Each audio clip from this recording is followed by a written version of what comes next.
Hello, and welcome to the Rapid Review lecture series on Neuropathology Part 1.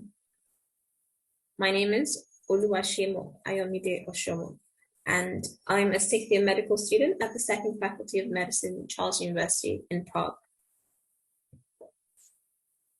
Today, we'll be talking through disorders of consciousness and cognition, the motor system, basal ganglia and Parkinsonism, and the Cerebellus System. We won't be covering the sensory system due to time issues, as well as the fact that it doesn't tie in too nicely with the other topics. However, I've included a link to some study material for this topic on the reference pages at the end of this lecture. So let's dive in. Disorders of consciousness and cognition. Consciousness is defined as the state of being awake and aware of one's self and surroundings. There are two components of consciousness, and these are arousal, also known as wakefulness, and this is a quantitative measure of consciousness, and it tells us the level of consciousness, so how awake they are and how conscious they are. And the other component is awareness, and this is a qualitative measure of consciousness. So this kind of tells us the content of the patient's consciousness and how they are able to interpret their surroundings and their self.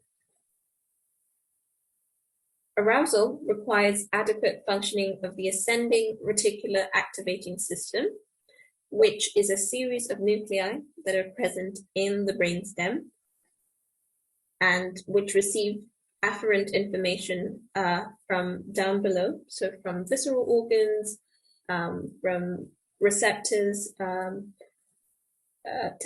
giving us information about the environment, and they send this information to the cortex by the hypothalamus and the thalamus, and this is responsible for keeping people or keeping a person awake.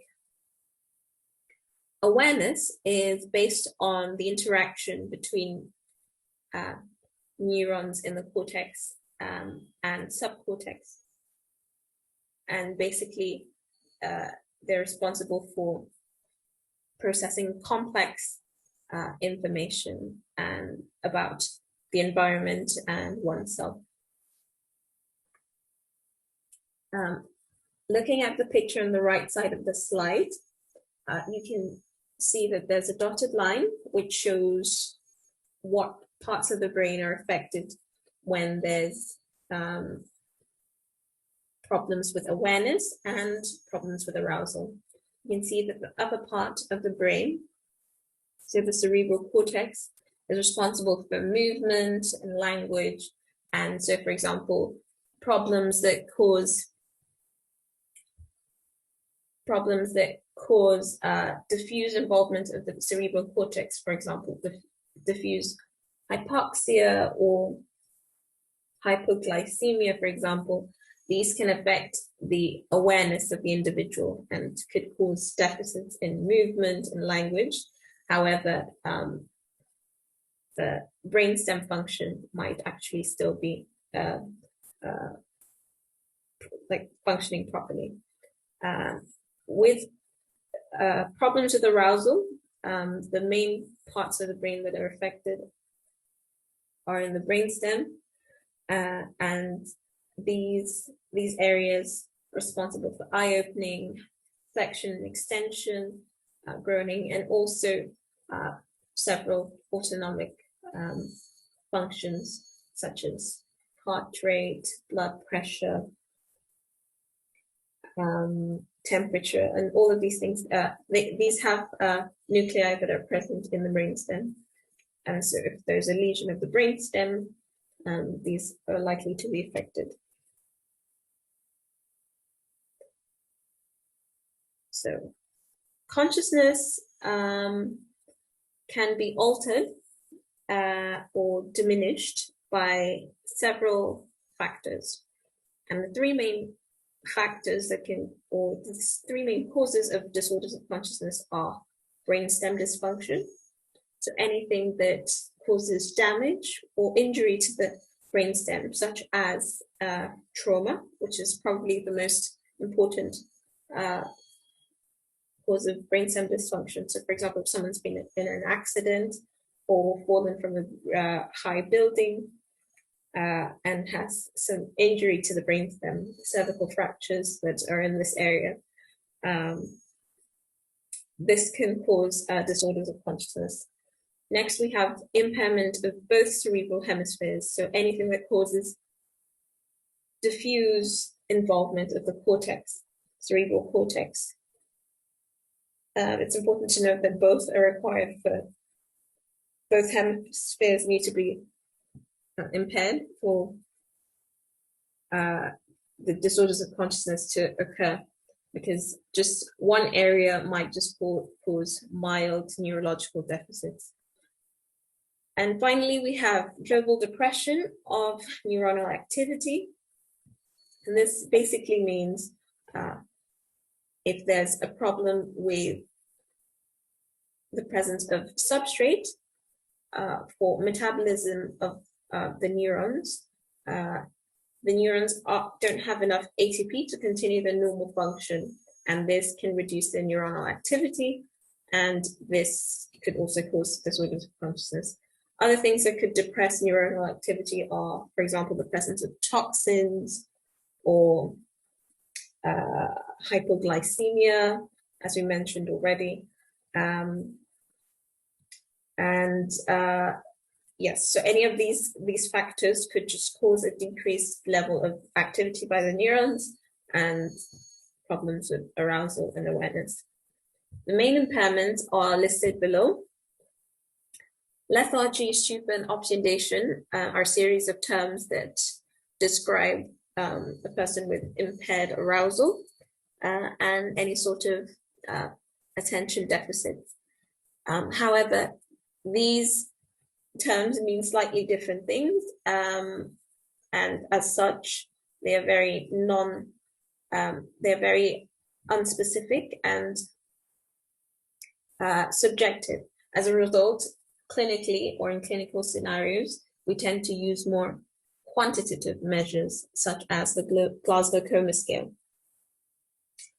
And as a result, lethargy, stupor, and obtundation aren't really used as descriptive terms that much nowadays. Next, we have comas, we have delirium, we have persistent vegetative states, we have locked-in syndrome, and brain death. And these I will go on to describe in the next slide and the slides to come. So this is a picture that shows the different disorders of consciousness and compares them to a normal state of consciousness and shows what particular aspect of the consciousness is impaired. So here, for example, we have the normal state of consciousness. So here we have the normal state of consciousness, which is characterized by a full level of arousal or maximum level of arousal and a maximum level of awareness. In a coma, which is described as a state of unarousable unresponsiveness, both of these are impaired, and so they're both down here. So the patient can't be woken up, and they're completely unaware of their surroundings. The main difference between a coma and a vegetative state is that in vegetative state, the patient can be aroused, or they have sort of sleep-wake cycles where you can, so for example, if you measure them by an EEG, you see that they go through phases of being awake and being asleep, and this is the major difference between a vegetative state and a coma. Nevertheless, in a vegetative state, the patient is completely unaware of their surroundings. It's important to note that a vegetative state can progress into a coma if the situation worsens. In a minimally conscious state, this is quite interesting because they generally seem to be awake, however, they're completely unaware of their surroundings, or they might have fluctuating levels of awareness. So for example, in people who experience complex partial seizures, absent seizures, or for example, in sleepwalking, you can describe these as minimally conscious states. And finally, we have locked-in syndrome, which is a nightmare because the patient basically is awake and experiences sleep-wake cycles. Technically, they are conscious.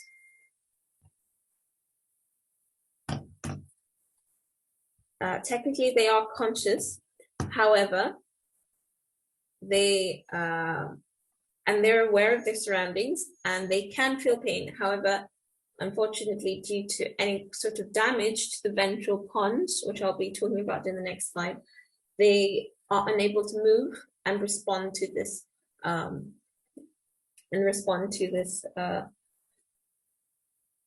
stimuli. And as a result, they most times they're only able to make eye movements.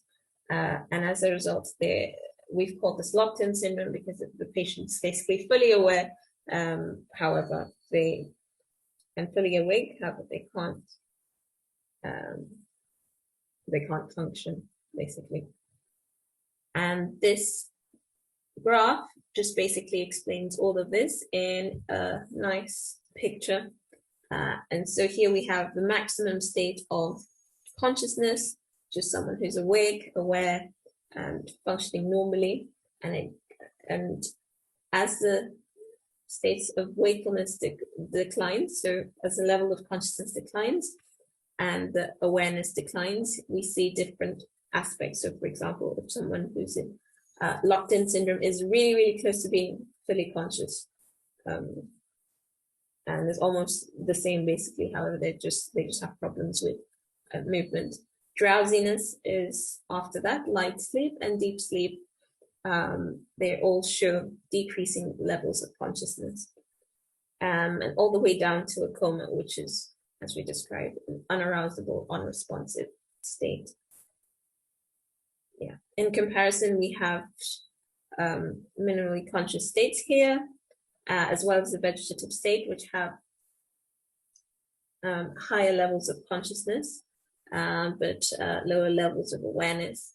And here we have lucid dreaming and REM sleep, where we have high awareness but lower levels of consciousness. This picture describes what areas of the brain are damaged in different disorders of consciousness. So here we have a normal, nice, healthy cortex, and we have the ascending reticular formation in the brainstem, and it's fully functional. This is a fully functional brain. Here we have a persistent vegetative state, and here we see the damage to the cortex and the hemispheres. However, the reticular formation is intact, and so those autonomic functions are still ongoing. So breathing, heart beating, and maintenance of homeostasis in general, they're still functioning. However, so that level of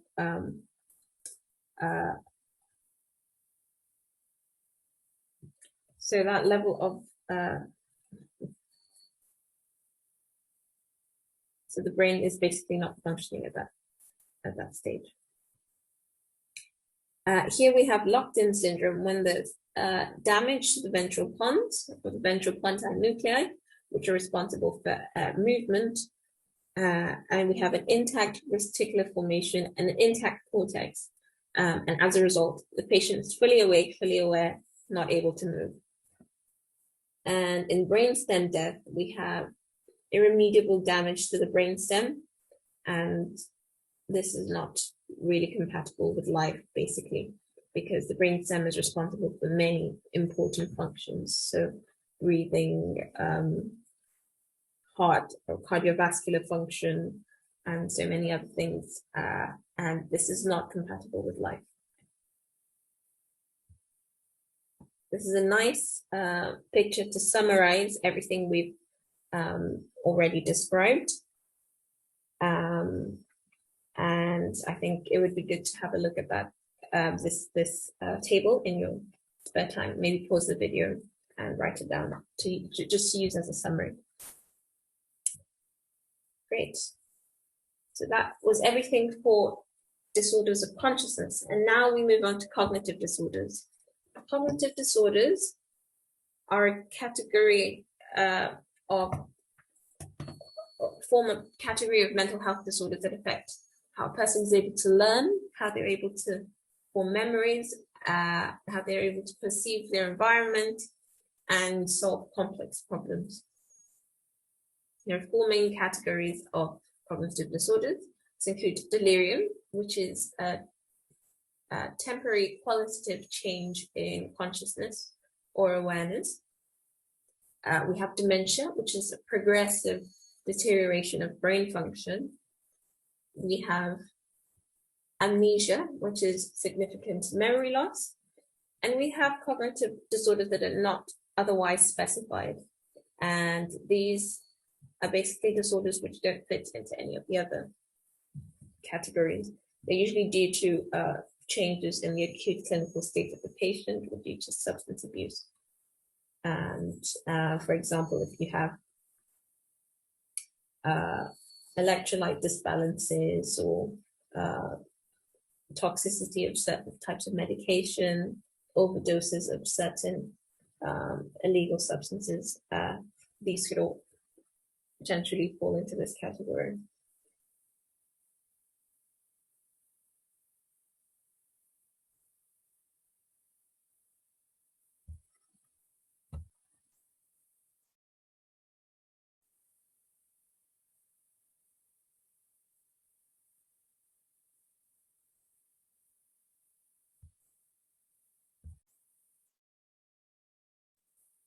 We'll be laying most emphasis on dementia. Dementia is a broad term that is used to describe a range of symptoms associated with cognitive impairment. The vast majority of dementia patients suffer from Alzheimer's disease. The next most common type of dementia is vascular dementia, which occurs in people who, for example, suffer from cardiovascular diseases and have atherosclerosis, hypertension, and as a result of this have damage to the vessels, and long-term this affects the blood supply to the brain, and eventually leads to vascular dementia. The next most common is Lewy body dementia, and is characterized by the presence of Lewy bodies, which are intracytoplasmic protein inclusions, which are usually found during histological analysis of brain tissue. The least common type of dementia is frontotemporal, and this is associated with atrophy of the frontal and temporal lobes, leading to changes in behavior and disinhibition in general. So Alzheimer's is, as I've mentioned, the most common cause of dementia, and it's a chronic neurodegenerative disease that manifests with progressive cognitive dysfunction. The exact cause of Alzheimer's is unknown, but it's thought to be multifactorial and a combination of genetic causes and environmental causes. Some of the genetic factors that are thought to influence the development of Alzheimer's are the presence of the APP gene, which is called the amyloid precursor protein gene. And this gene is found, just for example, is found in people with the trisomy 21 genotype, so people with Down syndrome, and it has been observed that they have an increased risk of early onset Alzheimer's because of this overexpression of this gene. Other genes linked to the development of Alzheimer's are presenilin 1 and 2, and yes, they're associated with increased risk of Alzheimer's disease. Other risk factors that affect the development of Alzheimer's are age, as it's known to be a disease of the elderly. If the patient has a family history of dementia, they're more likely to develop dementia as well. Low socioeconomic and educational status, and other diseases that may occur with this disorder. So, for example, diabetes, obesity, dyslipidemia, hypertension, and so on and so forth. So such comorbidities could affect the development of Alzheimer's disease. Apart from these, also lack of physical activity, environmental factors such as secondhand smoke are also associated with this disorder. From this picture, it can be observed that on the left side of the picture, you have a healthy brain with normal gyri and sulci, and here you can see a brain with severe Alzheimer's. You can see these widened spaces and thinner cortex, and as a result, like this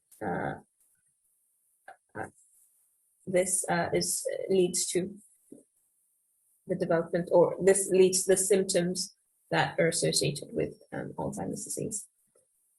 It's particularly, the atrophy is particularly present in the hippocampus and the parahippocampal cortex, which we know are responsible for memory and formation of long-term memory and converting them from short-term memory to long-term memory.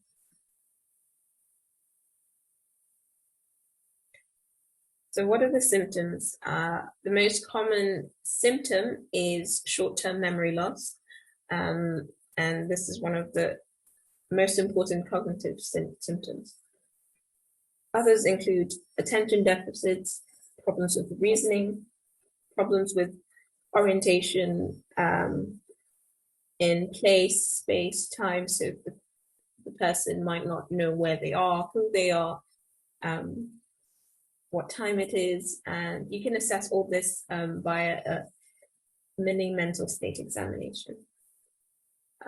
Some other cognitive symptoms may include language problems, problems with speaking, understanding, as well as impairment of executive function and judgment. So inability of them to perform commands, simple commands and simple instructions, and they might not be able to make a wise decision for they might not be able to come to a good decision based on hearing. They might not be able to come to a good decision based on hearing the facts and understanding problems and just general problem solving. They're not able to do that. Non-cognitive symptoms that may appear, involve, or include non-cognitive symptoms include behavior problems such as apathy, aggression, agitation, mood disorders such as depression, sleeping disorders, urinary incontinence, and in some cases, they might have hallucinations and be paranoid. The diagnostic process usually involves neuropsychological analysis, exclusion of other causes, so tumors or infections or toxicity of medication, for example. And however, the definitive diagnosis is done by autopsy post-mortem.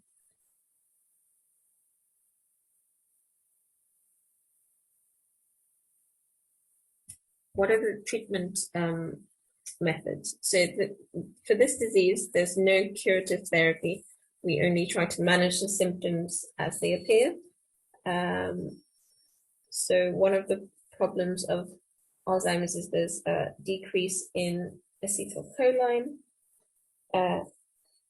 And so we try to increase the general levels of acetylcholine by using acetylcholine esterase inhibitors, as well as NMDA receptor antagonists.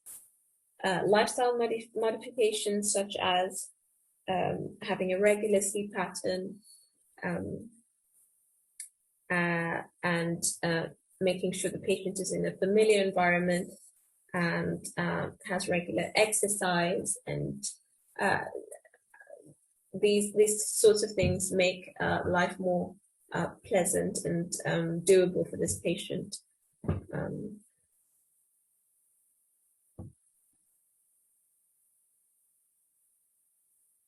Also,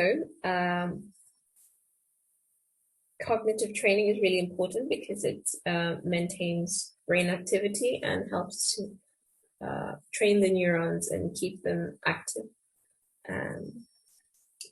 Physical exercise is also really important.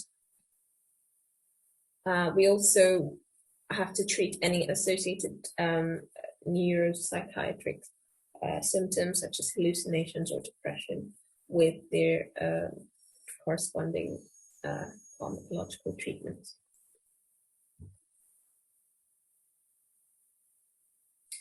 This is just a table that summarizes all of the things I've mentioned already about Alzheimer's. So it tells you about the history of the patient, what the patient would, how the patient would present, signs and symptoms, so memory loss, and this is especially true for names and recent events. They have language deficits, forget really rapidly, poor visual spatial skills. They usually have a normal gait, and neuro exam is quite normal early on in the disease progression. However, later then the behavioral symptoms may start to appear. Other types of dementia are vascular Lewy body and frontotemporal, which I've already mentioned a bit about. And yeah, this table is also just good for revising later and understanding the different types and having a nice little summary. Okay, so that was all for disorders of consciousness and cognition. And now we move on to the motor system. The motor system is a system that helps us to move and maintain our posture. And these two are dependent on the combination of voluntary actions, which are controlled by higher brain centers, and involuntary reflexes, which are coordinated by the spinal cord. There are two main types of motor neuron in the motor system. It consists of the upper motor neurons, which originate in the precentral gyrus, go down by the brainstem, and synapse with the lower motor neurons in the anterior horn of the spinal cord. The lower motor neurons then go on to synapse with the muscles at the neuromuscular junction. And this pathway is responsible for maintaining posture as well as performing voluntary movements.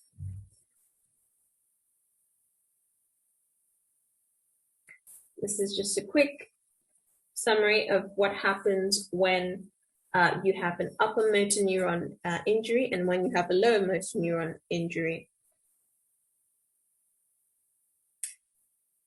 Upper motor neuron lesions are usually lesions in the corticospinal tract or pyramidal tract, and before they reach the anterior horn of the spinal cord, where they synapse with the motor nuclei of the lower motor neurons. And these could be due to several things. And here you have the common etiologies: so multiple sclerosis, tumors, strokes, vitamin deficiencies such as vitamin B12, and amyotrophic lateral sclerosis, which has both symptoms of both upper motor neuron and lower motor neuron disorders. It's important to note that if you have a lesion in the upper motor neurons, there is so the upper motor neurons are unable to manage or control the action of the lower motor neurons, and this kind of makes the lower motor neurons go a bit haywire, and so you have a central type of paresis. So there's an increased muscle tone with spasticity and clonus. And there's also decreased power in the muscle groups and hyperreflexia. So there's no way of managing or controlling the lower motor neurons. So they're hyperactive, they're hypertonic, and they just clench, and they don't function as well as they should. They should normally be inhibited by the upper motor neurons, and when they're not, they just keep firing away. If you look at the bladder function, there's hyperreflexia, and this can lead to problems with incontinence and sphincter problems. There's some special signs that can be done. So if you're testing, you can do the Babinski sign, and this is basically when you stroke the outer edge of the plantar surface of the foot, and if the toes point upward, that's a positive Babinski sign, and it's a sign of upper motor neuron injury. There are other more specific signs, and these are covered more in depth in neurology when you'll have your neurology block rotation. Lower motor neuron lesions are lesions that occur anywhere along the nerve fibers between the anterior horn of the spinal cord and the relevant muscle tissue. A key difference between upper motor neuron injury and lower motor neuron injury is the muscle appearance. So in the muscles in upper motor neuron lesions are not atrophic because they keep functioning, because they're innervated by the lower motor neurons. However, if there's a lesion of the lower motor neurons, there's atrophy of the muscle because it's no longer stimulated by the nerve. And this leads to fasciculations and fibrillations, which are abnormal movements of the muscle just once in a while. And these can be detected by an electromyogram. In lower motor neuron injury, you have a peripheral type of paresis. This is also known as a flaccid paresis. And you have decreased tone, decreased power in muscle fibers, and hyporeflexia or areflexia. And this is because there's been damage to the lower motor neurons. You could also have overflow incontinence, because basically the bladder just keeps retaining fluid, and then eventually the fluid can no longer be held by the bladder, and this leads to incontinence. The Babinski sign in this case is negative, and some of the common etiologies are peripheral neuropathies, which can occur for a multitude of reasons. So infection, autoimmune. You can also have poliomyelitis, which is also a known cause of lower motor neuron damage, and also ALS, which has symptoms of both upper motor neuron and lower motor neuron disease.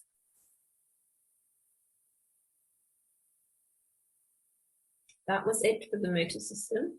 And now I'll be talking about basal ganglion Parkinsonism.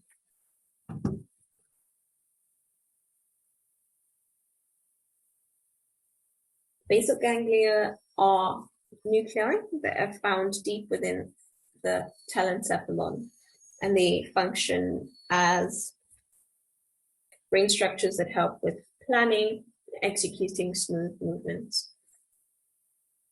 They consist of the striatum, which is made up of the caudate nucleus, seen here in yellowy orange, as well as the putamen, which is seen here in a royal blue color. Next, we have the globus pallidum, and it's made up of two parts, the externa and the interna, and it's depicted here in navy blue. We also include the thalamus or the thalami here. We have the two egg-shaped structures, and the ventral and anterior and ventrolateral nuclei of the thalamus are part of the basal ganglia. The subthalamic nucleus of the diencephalon, depicted here in green, and the substantia nigra, depicted here in black. There are two pathways for the proper functioning of the basal ganglia, and these are the direct pathway and the indirect pathway. And the direct pathway overall is excitatory and is responsible for planning and executing voluntary movements.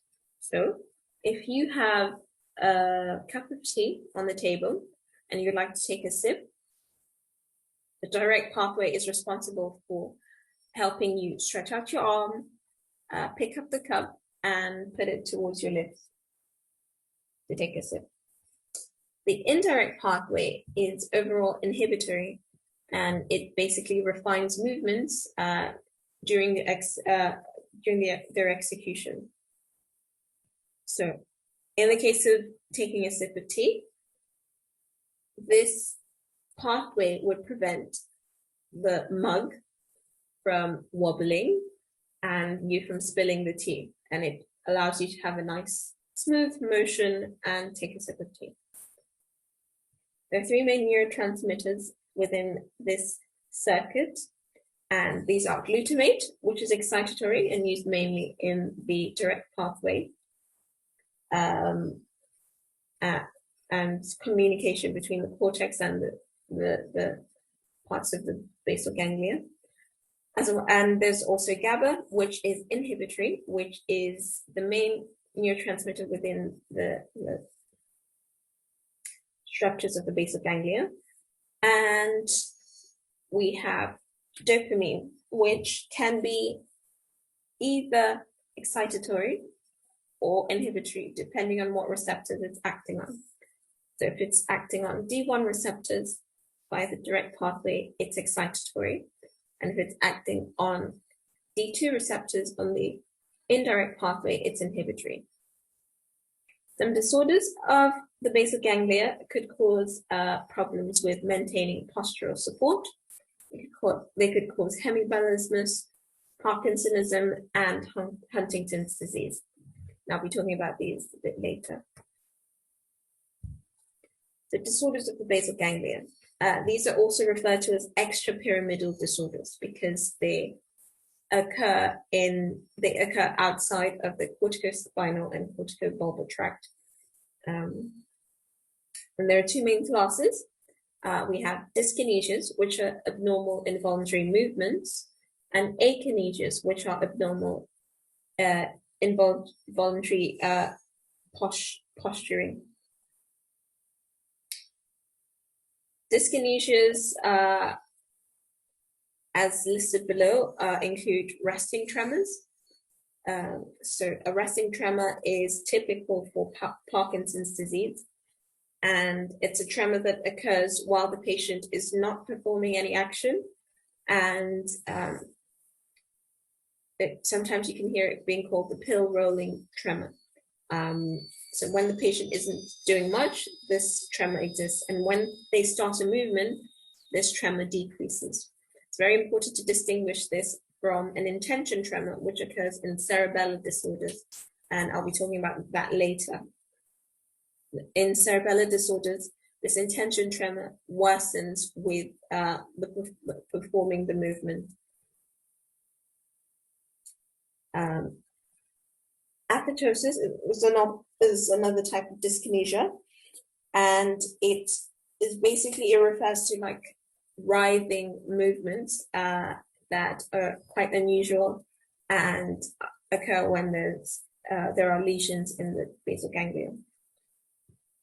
Chorea, which is derived from a Greek word that means to dance, is also another type of dyskinesia that's associated with disorders of the basal ganglia.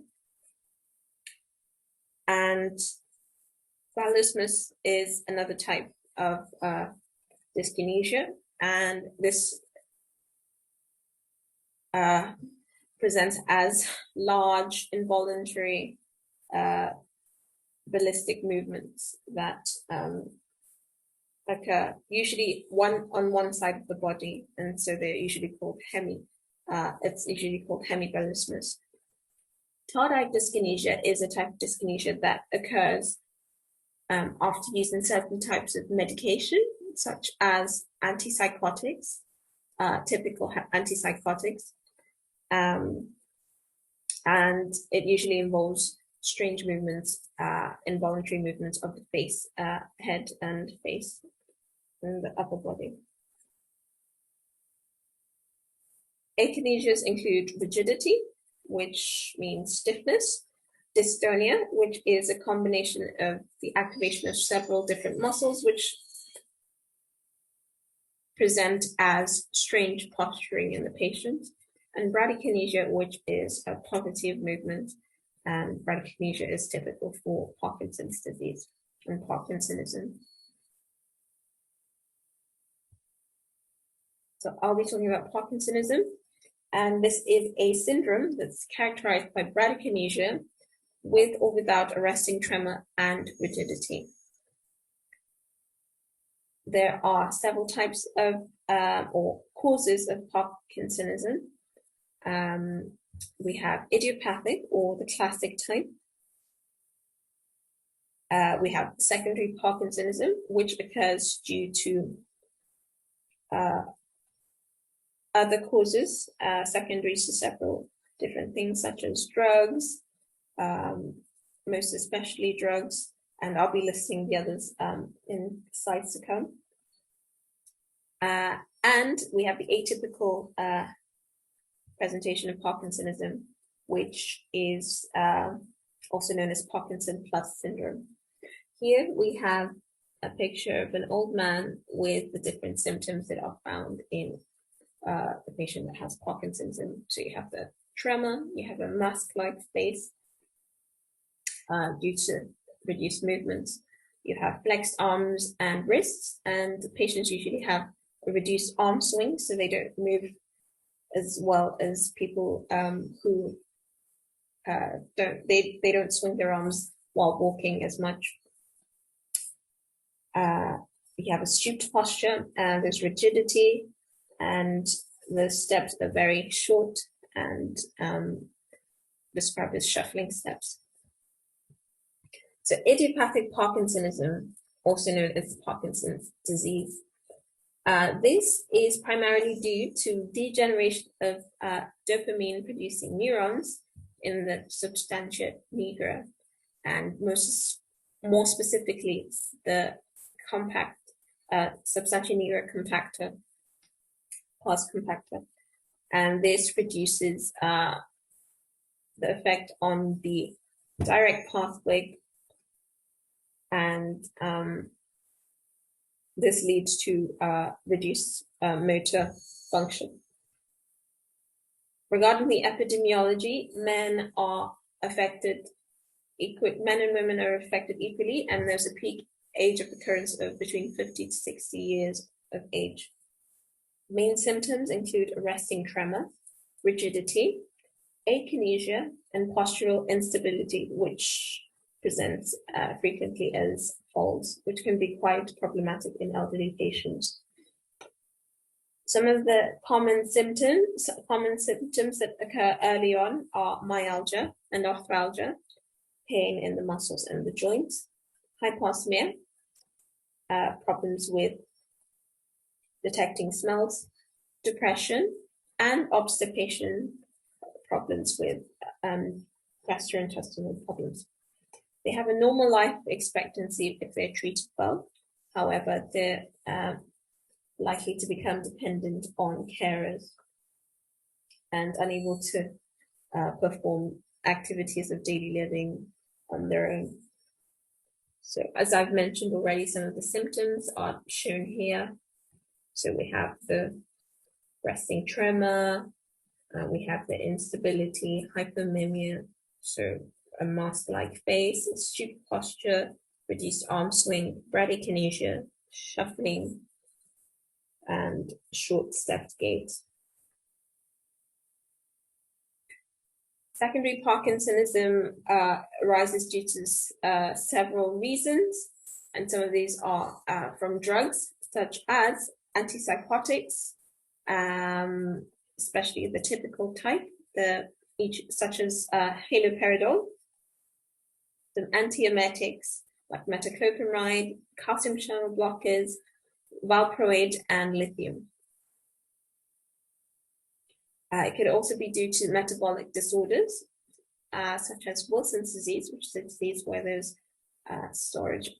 excess storage of copper within cells. It also occur due to toxins, cerebrovascular disease, where there's reduced blood supply to parts of the brain, especially by the smaller arterioles, and this is a disorder called subcortical arteriosclerotic encephalopathy, and also due to infections with viral agents such as herpes simplex virus, HIV, and several other agents such as syphilis, toxoplasma gondii, and prior diseases like Creutzfeldt-Jakob disease. Atypical Parkinsonism is a group of neurodegenerative disorders that present with Parkinsonism and some additional features. And for this reason, they're called Parkinson plus syndromes as well. Usually, you should start to think or start to consider atypical Parkinsonism if your patient has a poor response to levodopa therapy, which is a replacement for dopamine, if they have a rapidly progressing dementia, and if they start to get quite unstable very early on. The symptoms depend generally on the brain structures that are affected. So they have the normal or the regular Parkinsonian symptoms, and the extra symptoms depend on what brain structures are affected and how much they're involved. And this type of Parkinsonism usually has a quicker progression and a worse prognosis than Parkinson's disease. Some other symptoms that they may have are problems with their autonomic system regulation. So they might have orthostatic hypotension, erectile dysfunction, incontinence, and anhidrosis. They may also have visual hallucinations, cerebellus symptoms, so problems with their gait and maintaining balance, ataxia. They may also have pathological reflexes, signs of pseudobulbar palsy such as dysphagia and dysarthria. They might have visual problems, so a supranuclear vertical gaze palsy, or they can have apraxia as well, which is an inability to carry out normal day-to-day functions, despite having understood the importance of these activities. Parkinsonism has two, so as I've mentioned, there are two main types, and Parkinson's disease we've already talked about, and so now we'll be talking more about the Parkinson plus disorders. And these are specifically progressive supranuclear palsy, corticobasal degeneration, multiple system atrophy, and dementia with Lewy bodies.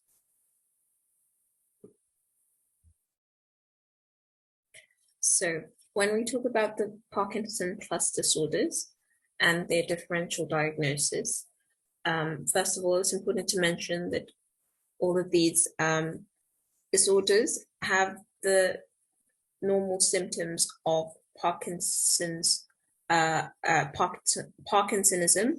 However, in addition to these, they exhibit other symptoms as well.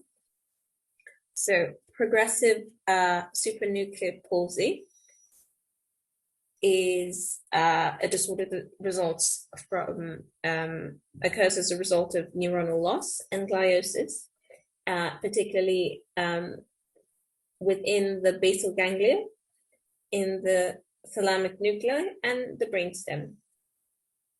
And in addition to the Parkinsonian symptoms, they also have a vertical gaze palsy, especially a downward gaze, and this could even, in some cases, this could even lead to complete external paresis of the eyes, ophthalmal paresis, and they also have symptoms of frontal lobe disturbances, so they have changes in their behavior as well. The next type is corticobasal degeneration, and this occurs as a result of asymmetric atrophy of the frontal lobe and the parietal lobe. And as a result, the patient has asymmetric symptoms and particularly motor symptoms. So they may have problems just on one side of their body.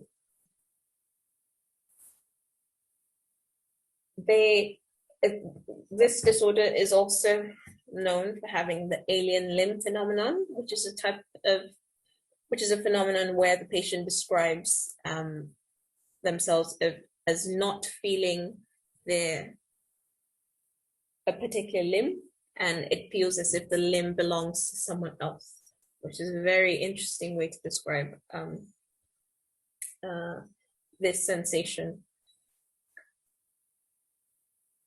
Multiple system atrophy occurs as a result of secondary neuronal degeneration due to the deposition of Lewy bodies in glial cells and dysfunction of the myelin and glial cells as well. Occurs particularly in the putamen, the pons, and the cerebellum. And it presents with different subtypes. So some types of multiple system atrophy present predominantly with Parkinsonian features, and other types predominantly with cerebellar features. Very specific, this disorder presents with autonomic dysfunction, particularly orthostatic hypotension, incontinence, urinary incontinence, and erectile dysfunction. Last of all, we have dementia with Lewy bodies, and Lewy bodies are this non-specific finding of intracytoplasmic protein inclusions, and they are thought to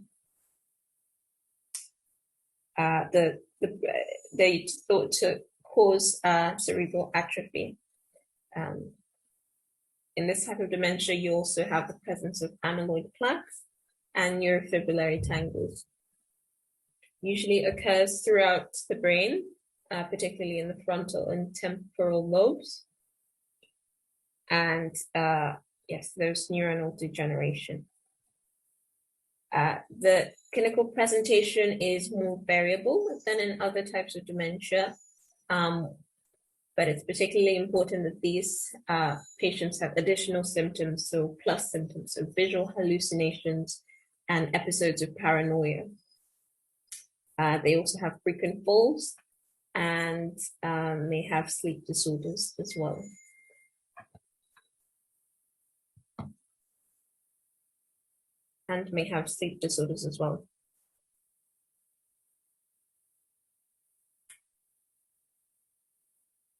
Huntington's disease is an autosomal dominant disease, and it's characterized by continuous coriform movements, especially in the limbs and the face. And in late stages, it could also cause dementia. It occurs as a result of trinucleotide repeat expansion of the nucleotide CAG, and these code for a gene called Huntingtin.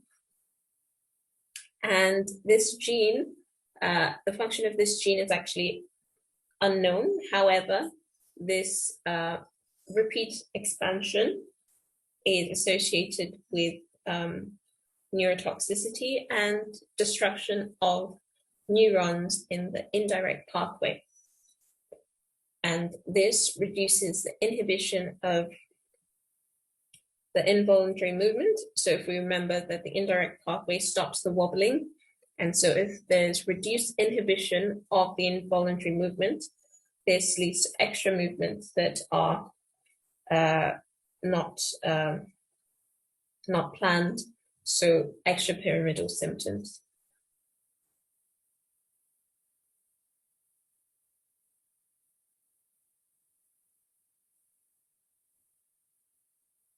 Another type of disorder of the basal ganglia is Hemiballismus, and as I previously spoke about briefly, this results from some sort of damage to the subthalamic nucleus, and this usually occurs due to a stroke, and this causes ballistic involuntary movement, and this is due to excess loss of the excitatory stimulation of the globus pallidus interna. And so in this picture here, we have here in the direct pathway, we have the globus pallidus interna, and it's destroyed or dysfunctional because there's a stroke and there's the cell or the neurons are not functioning.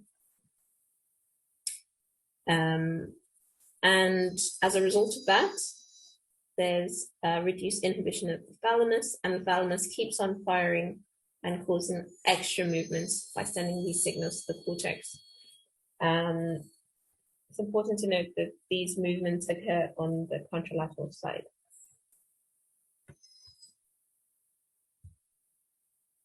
So that's all for the disorders of the basal ganglia. And finally, I'll be talking about the Cerebellus System. The Cerebellus System is responsible for maintaining equilibrium, posture, and muscle tone. So it's really important for keeping balance. It does this at an unconscious level and is responsible for adjusting these your muscle tone, your posture, and it maintains your balance without you knowing. Anatomically, the cerebellum is divided into anterior, posterior, and flocculonodular lobes. Here we can see that on the diagram. This division is done mainly by the horizontal fissure.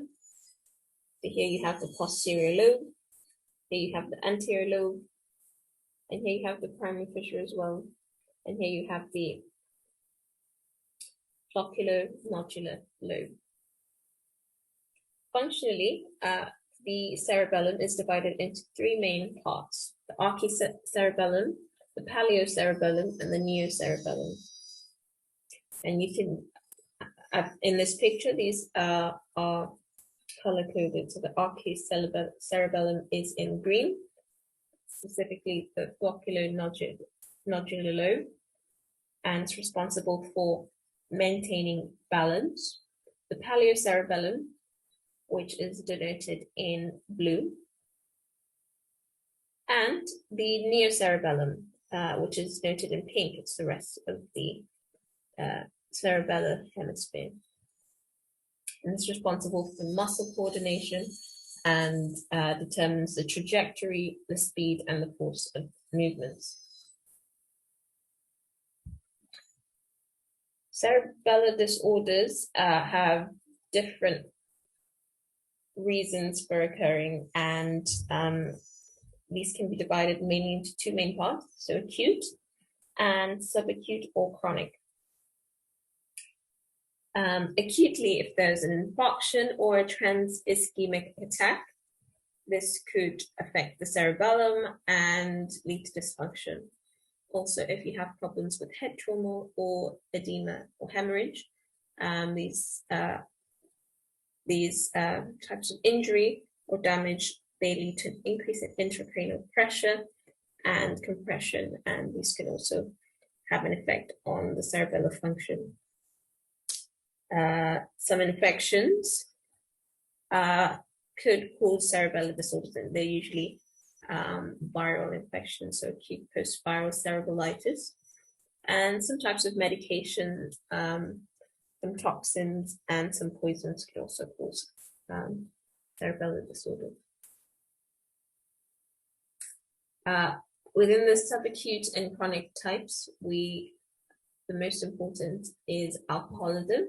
And chronic alcoholism can actually cause problems with cerebellar disorders,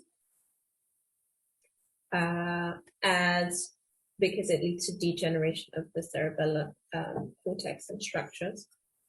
Intracranial tumors that are present within the posterior cranial fossa, such as medulloblastomas, vitamin deficiencies, B12 and B1, which are associated with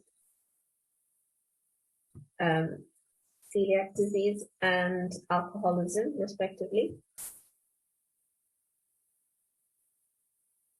Genetic ataxias, which are ataxias that occur due to some mutations in person's genes.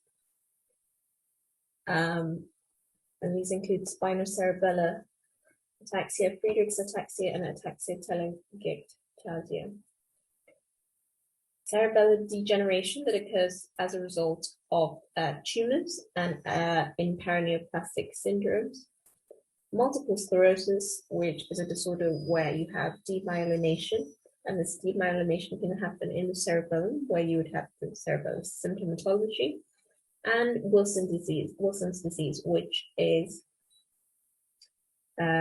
associated with a buildup of copper due to problems with metabolism. It's important to note that cerebellar disorders can also occur as a result of congenital malformations, such as Dandy-Walker malformation, which is a malformation that presents with ataxic gait, hydrocephalus, as a result of hypoplasia of the vermis of the cerebellum and failure of the there's a failure of the fourth ventricle, closure of the fourth ventricle. It's also associated with craniofacial abnormalities and some defects as well. And Chiari malformations, which are malformations that occur due to craniovertebral junction anomalies, where there's a displacement of the cerebellum with or without the medulla oblongata, and basically this may protrude through the foramen magnum. And abnormal location plus compression may lead to cerebellar symptoms. So what are the symptoms? The symptoms and signs are, so the most important is ataxia, which is a lack of coordination of voluntary movements. And this manifests as a wide-based gait, and this occurs because the patient is unable to maintain their balance, and so they adopt this posture to ensure they have an adequate center of gravity in their fall. It's also associated with decomposition of movement. So they're unable to sequence fine and coordinated acts, and so this leads to stopping and starting, and basically these movements aren't so smooth. Dysarthria, which is an inability to articulate properly, and they usually slur their words and use inappropriate phrasing. Dysdiadokinesia, which is the inability to perform rapid alternating movements. So the patient is unable to, for example, repeatedly swap, touch their palms, for example, repeatedly touch the palms of each hand. Dysmetria, so they're unable to judge distances and control their range of movement. So they consistently misjudge how far something is, and so as a result, they're unable to change their movements accordingly. Hypertonia, so they have decreased muscle tone. Nystagmus, which is an involuntary rapid movement of the eyeballs. This may be present as well in cerebellar dysfunction. They may have scanning speech, and so they pronounce the words very slowly, and they tend to hesitate at the beginning of words. So they might be slower in pronouncing their words. And also really important is they have a tremor, which I touched on briefly in when we were talking about Parkinson's disease and the differential diagnosis of tremors. So the tremor in cerebellar dysfunction is an intention tremor, which worsens with movement. So it's characterized by high amplitude and a low frequency. So it's large movements and they're not so frequent. So diagnosis and treatment. Diagnosis primarily by clinical examination and a thorough neurological exam. And this is able to assess how severe the cerebellar disorder is and what kind of disorder it is as well. You can also have some neuroimaging, which is this in excluding any sort of brain lesions like tumors, ischemia, and any sort of things like that. You can also perform lab testing, doing a full blood count, check for electrolyte disturbances and vitamin levels, because we know that some of these problems can be caused by infections, electrolyte disturbances like hyponatremia, and correction of that, and just correction of electrolyte disturbances in general, and vitamin levels such as B12 and B1, as I mentioned before. And of course, genetic testing when everything else seems to be a bit confusing. Genetics can tell us whether they have some rare types of ataxias, for example. The treatment is usually supportive mainly, with physiotherapy and psychological support groups. And it's important if there's a space-occupying lesion or something that's quite treatable, such as electrolyte disturbances or vitamin deficiencies, to treat the cause, and so just rectify any of those. But in general, the treatment is supportive. And that's all from me for today. Thank you for listening. These are my references, and here I've included the link to the sensory system information where I think you should find some interesting information about that topic. Some more references, and thank you very much for your attention. Please, I would really appreciate if you could fill out the feedback form via this QR code or via the link in the Facebook event discussion, just to know what I could have improved on and what was done well, for progressing in the future and future lectures to come. Thank you very much, and all the best for your exams.